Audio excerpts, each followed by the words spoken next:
heureuse d'être avec vous aujourd'hui. Donc moi, Mathilde Panot, donc je suis la députée d'Ivry, je me présente pour ceux qui ne connaissent pas. Et déjà, je voulais vous dire un immense merci pour votre accueil extrêmement chaleureux. Je salue Ghislaine, la mémoire du quartier, qui est juste derrière, qui habite ici depuis 47 ans, qui me racontait des choses sur le quartier tout à l'heure. Et juste vous dire que pour nous, c'est très important de réaliser à quel point il est inhabituel, improbable, que dans une élection européenne, on se retrouve aussi nombreux au pied de Tours, au pied d'un quartier populaire. Et pourquoi est-ce qu'on se retrouve aussi nombreux? Parce que tout le monde a conscience ici que ce n'est pas une élection européenne. Évidemment, je suis très fière d'accueillir Manon Aubry, la tête de liste aux élections européennes. Je suis très fière d'accueillir Rima Hassan, Kevin Versin, qui font des excellents eurodéputés. Je suis très fière d'avoir Sébastien Delogu, Clémence Guettet juste à côté, Louis Boyard et beaucoup d'autres. Mais ce n'est pas une élection européenne au sens que cette élection est chargée de beaucoup plus que cela. Rendez-vous compte que c'est la seule élection nationale entre la réélection d'Emmanuel Macron en 2022 et l'élection présidentielle de 2027. Et que dans cette élection arrive un contexte international, notamment avec le génocide en cours à Gaza, dont tout le monde ici a vu les images insupportables, abominables, d'un peuple entier génocidé, d'enfants à la tête écrasée, de corps calcinés. Voilà de quoi nous parlons.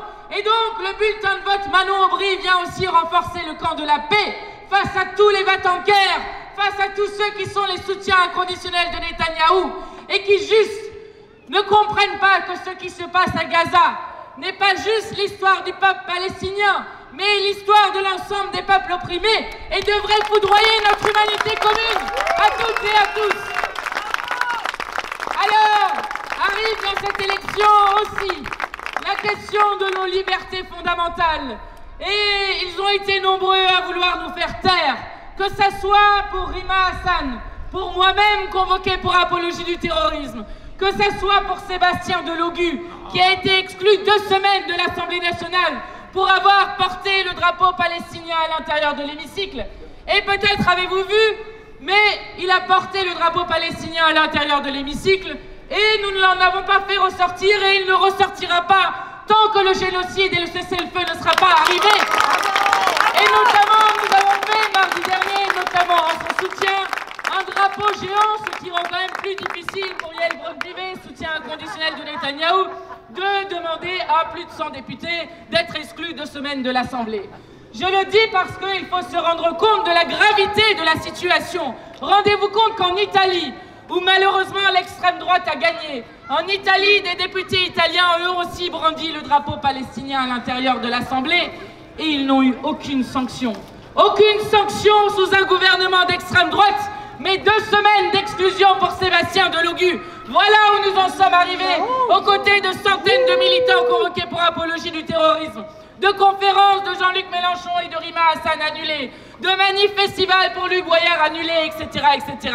Donc nous sommes aussi, avec le 9 juin, sur une question de défense de nos libertés et de nos droits. Et je voudrais terminer par cela, parce que je veux laisser du temps de parole à Manon Aubry. En ce moment, ils expliquent que l'extrême droite arriverait en tête de l'élection européenne. Extrême droite qui est déjà arrivée en tête en 2019. Il y a, dans l'élection de ce dimanche, un enjeu fondamental. Celui de rappeler partout dans le pays que, contrairement à ce que dit l'extrême droite et les fascistes de ce pays, la France n'est pas une couleur de peau, toutes les couleurs de peau sont françaises. La France n'est pas une religion, il y a beaucoup de religions et même beaucoup de gens aussi sans religion. La France n'est même pas une langue puisque nous partageons la langue française avec 28 autres pays. La France est un peuple politique autour de notre devise liberté, égalité, fraternité. Et ne leur déplaise, nous sommes là, nous resterons là. Voilà aussi l'enjeu qui se passe autour de ce 9 juin. Alors, dans les prochains jours qui viennent avant dimanche, nous avons des tâches très simples. Allez redire aux voisins, aux collègues, à la famille que c'est ce dimanche qu'on vote, qu'il n'y a qu'un seul tour. Allez expliquer aussi comment est-ce qu'on vote avec la conscience qu'ils ont peur de la mobilisation, notamment des quartiers populaires, et que certains n'ont jamais été votés de leur vie et iront pour la première fois mettre un bulletin dans l'urne. Donc il faut expliquer ici dans ce quartier, on vote à l'école Makarenko. L'école Makarenko, c'est ouvert de 8h à 20h. Montrez le bulletin de vote qui est sur le tract absolument partout. Il faut être pédagogique sur la manière dont on peut utiliser sa voix. Dans le seul jour où votre voix compte autant que celle de Pascal Praud, que celle de Meyer Habib, ou que celle de Bernard Arnault, l'homme le plus riche du monde. Voilà la tâche qui est la nôtre d'ici au 9 juin. En tout cas, au 9 juin, mais encore après, vous pouvez continuer à compter sur nous. Et je vous ai préparé, parce qu'on aime bien ça, une petite citation. Le bulletin, magnifique. Alors. Mais retenez-le bien, le bulletin. C'est ça, le bulletin. Albert Camus, Oui. qui disait, devant l'énormité de la partie engagée, qu'on n'oublie pas en tout cas la force de caractère. Je ne parle pas de celles qui s'accompagnent sur les estrades électorales de froncement de sourcils et de menaces, mais de celles qui résistent à tous les vents de la mer par la vertu de la blancheur et de la sève. C'est elle, cette force de caractère, qui dans l'hiver du monde préparera le fruit. Voilà, nous avons toutes et tous, y compris dans l'hiver du monde, un été